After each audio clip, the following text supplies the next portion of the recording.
Une chose dont je suis très fière, c'est la position du planning familial sur les mutilations sexuelles féminines.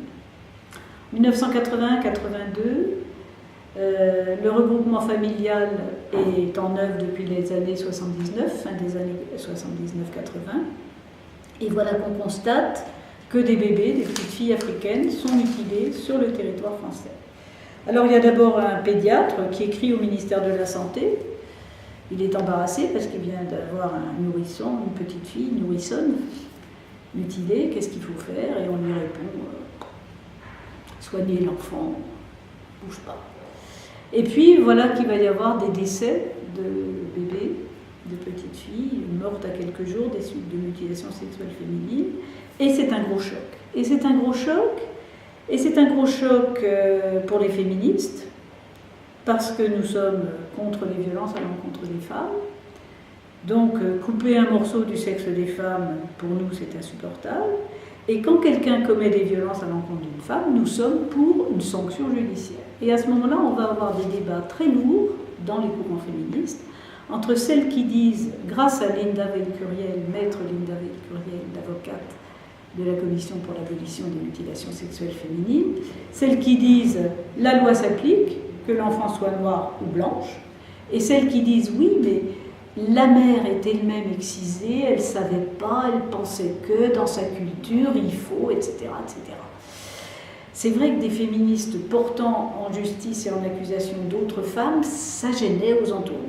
Et le planning, et je suis fière de cette décision, qui ne s'est pas faite en un jour, et qui a été notamment énormément aidée par Linda Veil-Curiel, le planning familial s'est constitué partie civile et a accusé des mères de mutiler leurs filles.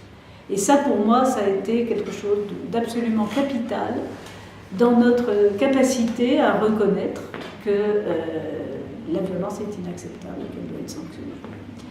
Alors après, quand je suis rentrée au service droits des femmes, ma chef de service m'a demandé s'il y avait une chose urgente que je trouvais nécessaire à faire.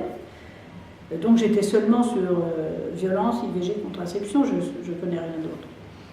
Donc je lui dis oui, il faudrait que l'État produise des documents sur les mutilations sexuelles féminines, parce que dans tous les procès, j'avais suivi tous les procès, dans tous les procès, l'avocat de la défense, c'est-à-dire des parents de l'enfant mutilé, disait oui, l'État ne pense qu'à punir, il ne fait rien, ce qui est parfaitement faux, puisque depuis 1982, il y a des formations dans les PMI, enfin, on ne va pas revenir là-dessus, mais il y a des polices, les services de protection maternelle et infantile, qui ont été vraiment formidables et pour lesquels on a vraiment avancé.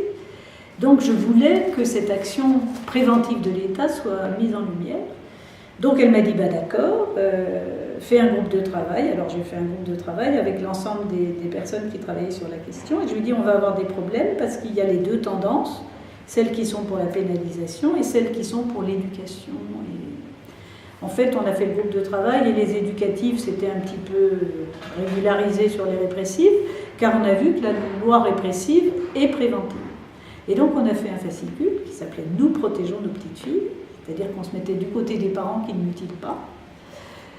Et voilà, et j'étais très fière de ça. Et je suis très fière de Planning pour ça.